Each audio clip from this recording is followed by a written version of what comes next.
Hello there, Tina. Are you there? I just had to talk with you about something rather quickly if you had the time. You do know about the family vacation that we're all going to be going on soon, don't you? I was just curious if you were actually thinking that you were going to be coming along with us. I guess what I'm really trying to ask is that you don't really think that you're a part of this family, do you? Because if you do, then I really just think that you need to wake up and face the real world. You are a nobody to us. You're nothing. And you are certainly not, nor will you ever be a member of this family. Hello, Rachel. It's just so lovely to hear from you. Thank you so much for double-checking my schedule. Yes, I was, in fact, thinking of going on the trip, if you must know. After all, you were all going to go in our car, isn't that right? Yes, we were going to use your car, but I don't see why you think that that gives you a right to come along with us. I mean, do you really need to tag along? Well, it's been a long, long time since my husband and I have gotten to take a trip. But I remember that Dan mentioned wanting to stop at a nice brewery that was going to be on the way and asked if I wouldn't mind driving so he could drink a little. So actually, another reason why I was going along is to make sure that everyone can have safe, responsible fun. You actually have nothing to worry about, you see. I'll be the one driving. Oh, please. What kind of stupid little excuse is that? Is that really the best you can come up with? You think you deserve to go with us just because you can drive? Anybody can drive, you know?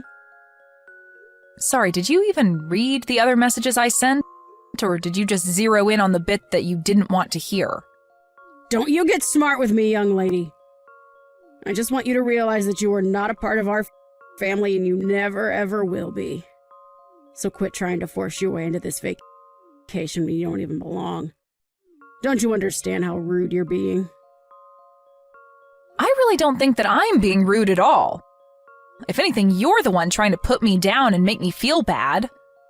But I'm afraid if you're not really going to change your mind about me at all, then all I can ask that you do is just have the patience to see the trip through to the very end. After all, it isn't like we all go on trips all the time together or something. Well, of course we don't all take trips together more often. Who in their right mind would want to go anywhere with you, huh? I fully understand what you're saying right now, Rachel. I have my own thoughts on the matter as well. But I don't think that we should be having this conversation via text. Maybe we could meet in person and talk? Because otherwise, I'm going to pick you all up in the car tomorrow at the time we all agreed on. I just don't get what my little Dan was thinking. I mean, what drove him to marry a no-good, nasty woman like yourself? Not only is your personality awful, but you're older than him as well. I mean, he must have so much patience in dealing with you. You know, he used to date gorgeous women who were younger than him and knew how to show respect to their mother-in-law. Maybe if he had married one of them instead of you, then I would finally have a grandchild by now. Sorry, are you talking about the ex-girlfriend that Dan had who stole all of his money and then ran away? I don't really know all the details of why they broke up, so don't go quizzing me about my own son's love life. All I'm saying is that my son would be much, much, much better off with a woman who was younger than him. If all that matters is age, then I guess that means I'm better for Dan than you are, isn't that right? Or am I misunderstanding the point that you're trying to make here? Of course that wasn't what I was trying to say, and you know that. Ugh. You really can be such a frustrating person to deal with, do you know that? I knew that I should have never ever allowed my son to marry someone like you. Oh, I know exactly what you meant, but would you like to know how? It's because you've complained about my age to me over and over again. I mean, aren't you bored of having this same conversation all the time? I don't even need to guess at what you might say next, because we've already done this several times. And I'll say it as many times as I need to for you to get it through your head that you are too old for my son and that you were never going to be a part of this family. If you don't want to hear the truth about the matter, then you can just pack up your bags and leave. Otherwise, I'm going to keep pushing and pushing and pushing until you're at the very end. The very end? What are you talking about now? The very end of what? The very end of your wits, of course. And then you and Dan will finally get a divorce and I can start working on trying to set this family straight again. That's all I really want out of this. So basically you're telling me that your whole purpose with treating me this poorly is just to get me to divorce Dan? Well, I don't know how many times we're going to have this conversation in that case. But if you are going to be saying the same things over and over again, then so will I. And I am telling you for the I don't even know how many time that Dan and I aren't getting a divorce, okay? So don't bother waiting, don't hold your breath, and don't think that any kind of miracle is going to happen for you. Well, we'll just see about that, won't we? I wouldn't be so confident if I were you. Well, I don't need confidence when I know that Dan and I have no intention of splitting up ever. I just know it won't happen. Anyways, if this is all that you're going to be saying to me now, I think I've had my fill and I'll be taking my leave now. I'll see you tomorrow when I go to pick you up with Dan. Hey, you were standing right behind me, weren't you? I know that it was you behind me in line.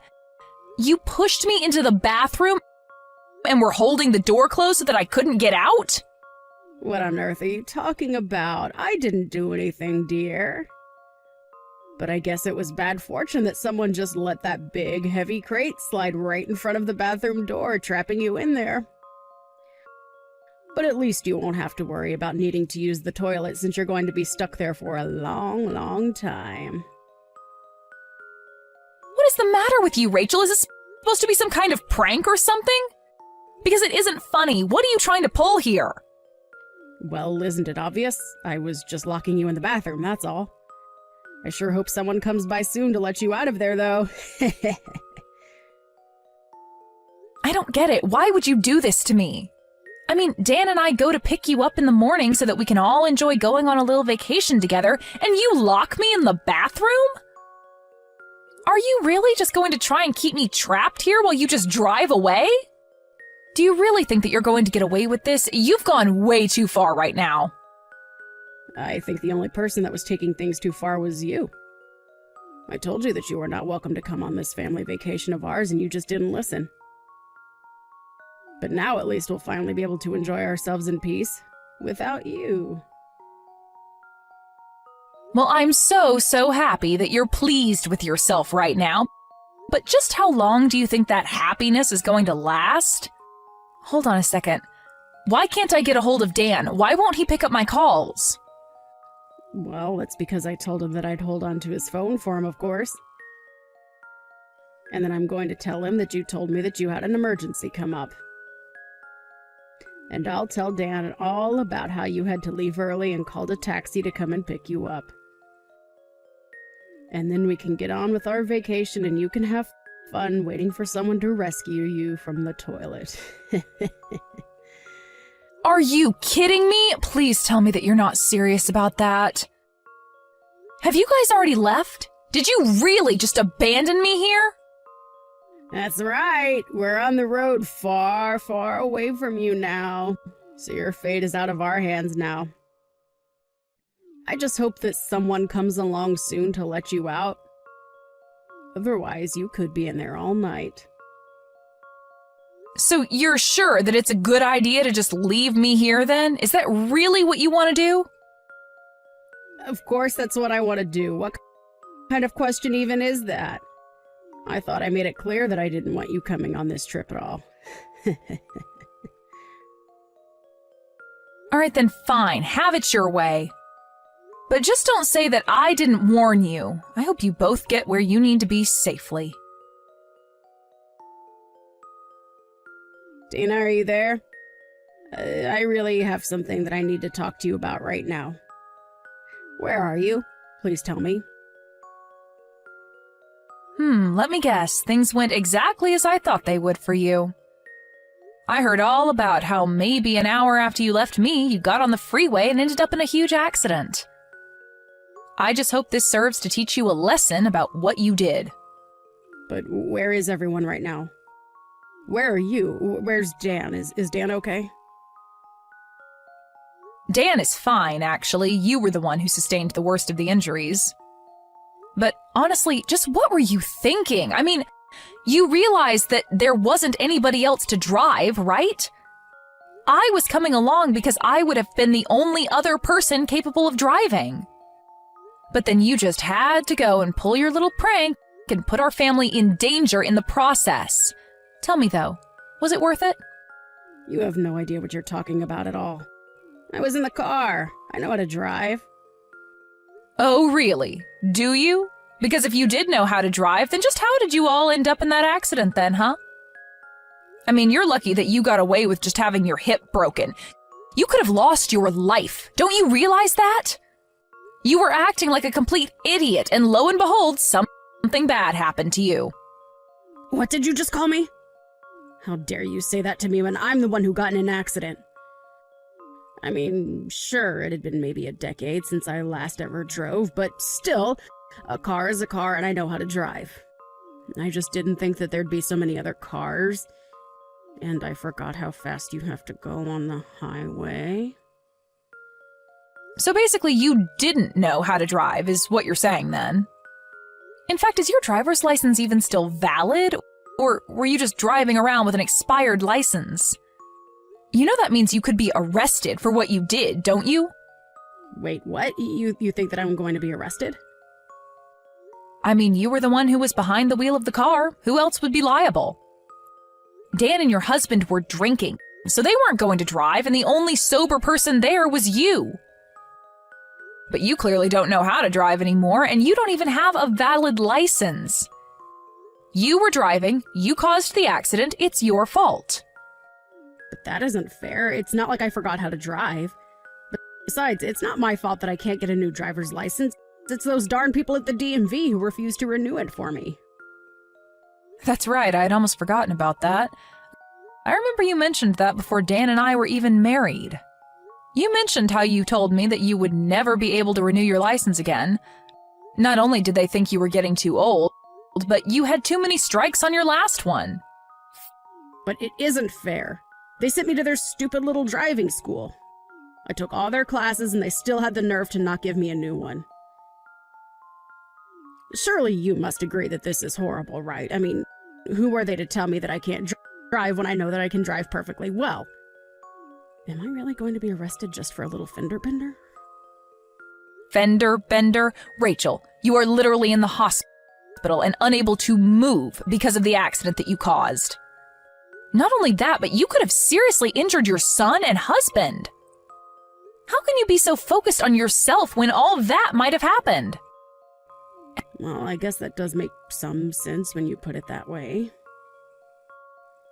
And that's why I was telling you that I needed to be there to drive. But you had to act completely delusional. You locked me in the bathroom and then just drove off without me. Please, Tina, there's no need for you to take this kind of tone with me.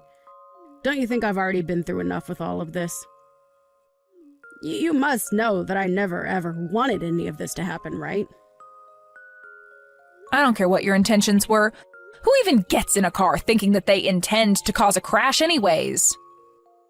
I'm not blaming your intentions. I am blaming the thinking that led up to it. You acted completely irrationally and got your family into a car accident. And that's not saying anything at all about how you locked me in a public bathroom and then just abandoned me. But I just wanted to take a vacation with my family. Is that really so bad? But you didn't even get to have that vacation. You all didn't even make it to the destination we were all supposed to be at by now. Why couldn't you have just waited until we all got there before you started trying to bully me?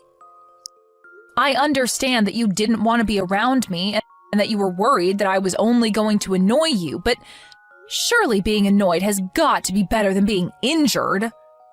And to think that this is going to be the last real memory we have together before Dan and I cut you out of our lives entirely. Wait a second, what? What are you talking about? Why would you and Dan cut me out of your lives? I've already talked to Dan about it, Rachel. I told him all about the horrible things that you say to me. And now, with all that's happened for the vacation, he just can't tolerate you any longer. In fact, he was already going to talk about this with you before we even went on the trip, if you must know. Hold on a second. Now that you mention it, Dan did say that he had something important he wanted to talk to me about. You're telling me that this is that. He wanted to tell me that he didn't want me around anymore? That's right. And there's one more thing that you should know, Rachel. I'm pregnant. Wait, what? You've got to be kidding me. Why am I just hearing about this now? You're only hearing about it now because I know that letting you know any sooner wouldn't have been good for me or the baby. I mean, do you have any idea just how stressful it already is talking to you like this? I knew that if I told you I was pregnant, you would be trying to control my life. I talked to Dan about this and told him that I don't know how I was supposed to go through with this if you were going to be constantly breathing down my neck about every little thing. So we talked and said that the best thing to do would be to put physical distance between us all. So we're going to be moving away. But this is all so much. I can't handle all of this news at once. How is this happening?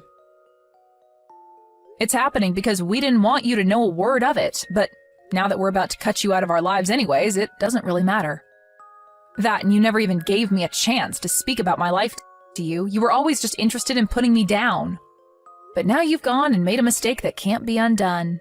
And in doing so, you've confirmed every fear about you that I've had. And you've shown your son and husband that you're nothing but a mean bully who doesn't deserve the loving family she has. But wait, Tina, please. If you're pregnant, then this changes everything. I mean, can't we just pretend like nothing ever happened? We can just put all this behind us, can't we? Why didn't you ever tell me about this? I literally just explained to you why I didn't tell you. Did you even read the messages that I was sending you? I told you that you were just going to try and interfere with our lives even more if you know that I was pregnant. Dan and I were going to use this as the chance to cut you out of our lives. That's why you didn't know about it until now. But then you mean you're not even going to let me meet my own grandchild? Well, it's going to be hard for you to meet them anyway, if you're behind bars for what you've done. Please don't say things like that. You really can't think that they would throw an old lady like me in jail. I'm sorry, but the law is the law. Do you really think that you're above just because of your age? Either way, you're not going to be our problem anymore. We want nothing to do with you ever again, and we are going to be cutting you out of our lives. Whether or not you get arrested after this, it really makes no difference to me at all. Just wait, Tina. You can't be serious about this, right? I mean, you're really just going to abandon me during my time of need like this? Please, I had no idea that you were pregnant. That really would have changed everything. I promise that I'll change. I'll help you raise them well. You have to believe me. We do not want you to have anything to do with our child at all, Rachel. That's the whole reason we're going to be moving as far away from you as we can. Just stay out of our lives and don't come looking for us. Do you understand? So then you're really serious about all this?